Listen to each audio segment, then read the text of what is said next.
मित्रांनो नमस्कार.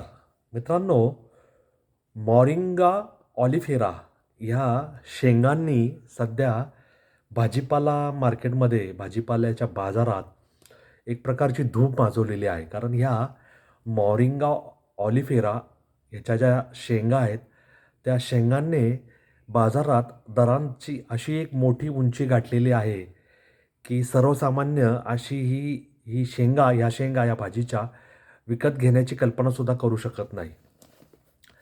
आता हा जो मॉरिंगा ऑलिफेरा आहे, त्याला ड्रमस्टिक बीन्स असं म्हणतात. याची फुले, याची पाने, याच्या शेंगा या खाण्यासाठी वापरल्या जातात आणि त्याला विशिष्ट असे गुणधर्म आहेत. ह्या शेंगांची जे चूर्ण आहे, जी पावडर आहे, ती पाणी निर्जंतुकीकरणासाठी वापरली जाते. ह्या बियांचं चूर्ण आणि ह्या बियांचं चूर्ण जर सकाळी आपण 1 चमचे 1 चमचे उठल्या-उठल्या पाण्यात मिसळून घेतलं, तर अनेक प्रकारचे फायदे आपल्या शरीराला होतात. याच्यामध्ये कॅल्शियम, पोटॅशियम, लोह, मॅग्नेशियम, फॉस्फरस जास्त आणि पालकाच्या पानांपेक्षा तिप्पट लोह म्हणजे आयर्न असतं. त्यामुळे ह्या ड्रमस्टिक बीन्सच्या फुलांना, पानांना, शेंगांना प्रचंड मागणी असते. हे व्हिटॅमिन बी समृद्ध असं ह्या शेंगा आहेत. तोंड येणे, जंत ह्याच्यासाठी सुद्धा अत्यंत गुणकारी असं हे ड्रमस्टिक बीन्स मॉलिंगा ऑलिफेरा आहे. आता तुम्ही म्हणाल मॉलिंगा ऑलिफेरा, ड्रमस्टिक बीन्स हे आम्हाला काही कळणार नाही. याला मराठीत काय म्हणतात ते सांगा. तर मित्रांनो, ह्या ज्या ड्रमस्टिक बीन्स आहेत, याला मराठीत मॉरिंगा ऑलिफेराला मराठीत शेवगा असं आपण म्हणतो. या शेवग्याने सध्या बाजारपेठेमध्ये दरांचा उच्चांक प्रस्थापित केलेला आहे. आता प्रति क्विंटल म्हणजे 100 किलोला दर याचा किती होता? तर 10 ऑक्टोबरला होता 5,000 ते 10,000. 16 ऑक्टोबरला होता 4,000 ते 9,000. 21 ऑक्टोबरला होता 5,000 ते 11,000. 30 ऑक्टोबरला होता 4,000 ते 10,000. 10 नोव्हेंबरला होता 5,000 ते 10,000. 14 नोव्हेंबरला होता 5,000 ते 13,000. 20 नोव्हेंबरला होता 10,000 ते 20,000. 29 नोव्हेंबरला तो झाला 15,000 ते 40,000. 1 डिसेंबरला झाला 20,000 ते 30,000. 2 डिसेंबरला झाला 20,000 ते 25,000 आणि आता 5 डिसेंबरला झाला 15,000 ते 40,000. या शेवग्याच्या शेंगा, ज्या शेंगा आपण वरणामध्ये त्याचा वापर करतो, शेवग्याच्या शेंगांची वेगळी अशी भाजी करतो मसाला टाकून आणि त्या अशा ओढून खातो. त्याच्यानंतर आपल्या सांबरमध्ये या शेंगांचा सढळ हस्ते वापर केलेला असतो. त्यामुळे शेंगा आपल्याला काही नवीन नाहीत, पण या शेंगांचे एवढे औषधी गुणधर्म आहेत आणि ह्याच्या पाल्याचं चूर्ण करा किंवा पाला कोरडा करून किंवा कोवळा पाला भाजी करून खा. पाला पाण्यामध्ये उकळवून त्याचा जो सार आहे ते सार घ्या किंवा ह्याच्या माध्यमातून सूप करून प्या. एवढे या शेवग्याचे चांगले गुणधर्म आहेत आणि त्याला बाजारात एवढी प्रचंड मागणी आहे. मॉरिंगा ऑलिफेराची पावडर बहुराष्ट्रीय कंपन्या, आंतरराष्ट्रीय कंपन्या मॉलमध्ये त्याला विकत घेतात. काही रुपये किलो म्हणजे 500, 1000, 1200, 1,500, 2,000 रुपये किलो या दराने ही विकली जाते. त्यामुळे एवढं याला मागणी आलेली आहे की सध्या 40,000पर्यंत शेवग्याचे दर गेलेले आहेत. आता ह्याच्यामागे काही कारणं पण आहेत.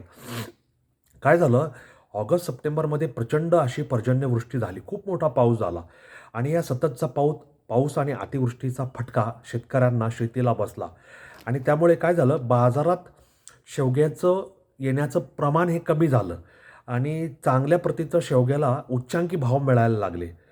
आता पूर्वी 60 ते 80 क्विंटलपर्यंत सरासरी आवक बाजारात व्हायची. आता कालांतराने ह्या आवकामध्ये घट होत गेली आणि गेल्या काही दिवसापासून तर फक्त 5 क्विंटल असा शेवगा चांगल्या दराचा, चांगल्या दर्जाचा हा बाजारात येत आहे.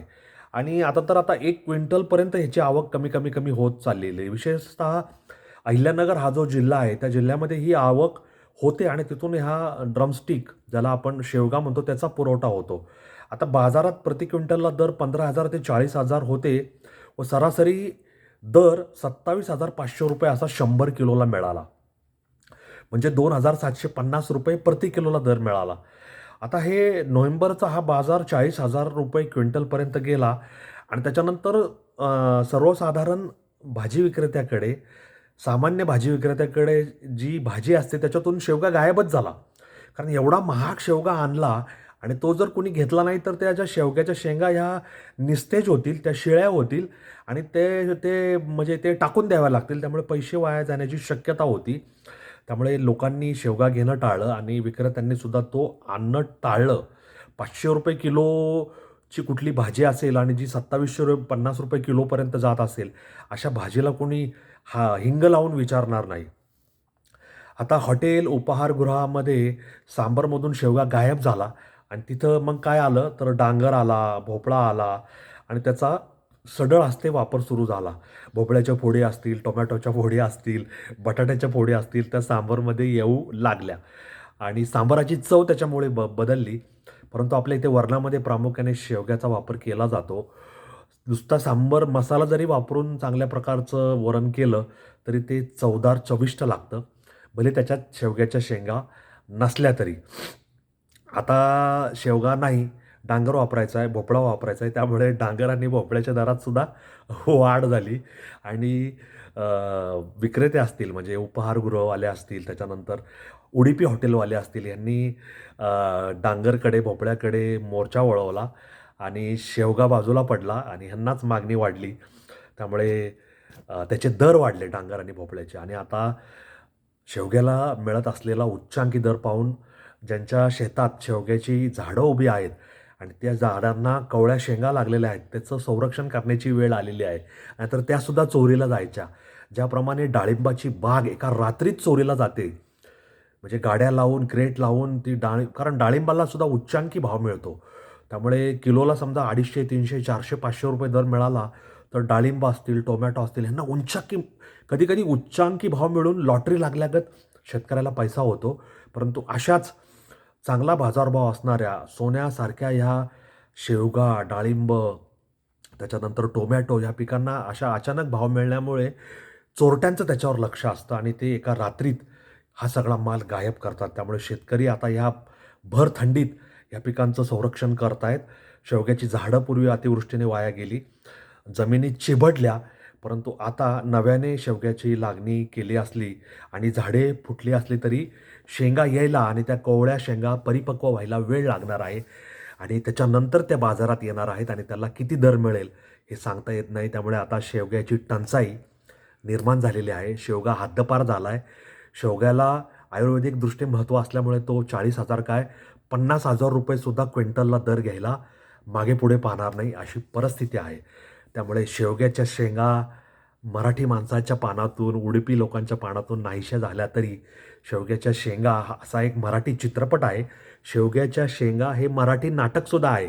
त्यामुळे शेवग्याच्या शेंगांना आपल्या साहित्यात, आपल्या मनोरंजनामध्ये स्थान मिळालेलं आहे. म्हणजे पानात तर स्थान होतंच जेवण्याच्या, त्याच्यानंतर आयुर्वेदात म्हणजे उपचारांमध्ये स्थान होतंच आणि निसर्ग उपचारामध्ये सुद्धा स्थान होतं. त्यामुळे शेवगा आपल्या काय म्हणतात त्याला मनोरंजन, त्याच्यानंतर आपलं शरीर, त्याच्यानंतर अन्नग्रहण, त्याच्यानंतर सांबर म्हणजे पेय, या सगळ्यांना पुरून उरलेलं आहे. असं ह्या शेवग्याचं हे शेवगापुराण मी आता थांबवतो. सुरेश मुरलीधर कोडेकर तुमची रजा घेतो आणि तुम्हाला हा व्हिडिओ कसा वाटला मला कॉमेंट बॉक्समध्ये लिहून जरूर कळवा. असेच वेगळ्या वाटेवरचे विषय पाहण्यासाठी, ऐकण्यासाठी माझा चॅनल लाईक, शेअर, सबस्क्राईब करायला विसरू नका आणि आपल्या मित्रजनांना, आप्तजनांना, स्नेहीजनांना, आपल्या परिवारात हा चॅनल लाईक, शेअर, सबस्क्राईब करायला विसरू नका आणि माझ्या चॅनलची लिंक इतरांना भेट म्हणून पाठवा, जेणेकरून तेही जोडले जातील. एवढंच मला तुम्हाला या निमित्ताने सांगायचं आहे. धन्यवाद. जय हिंद, जय महाराष्ट्र, वंदे मातरम, जय श्रीराम, जय जगन्नाथ, जय सनातन. धन्यवाद.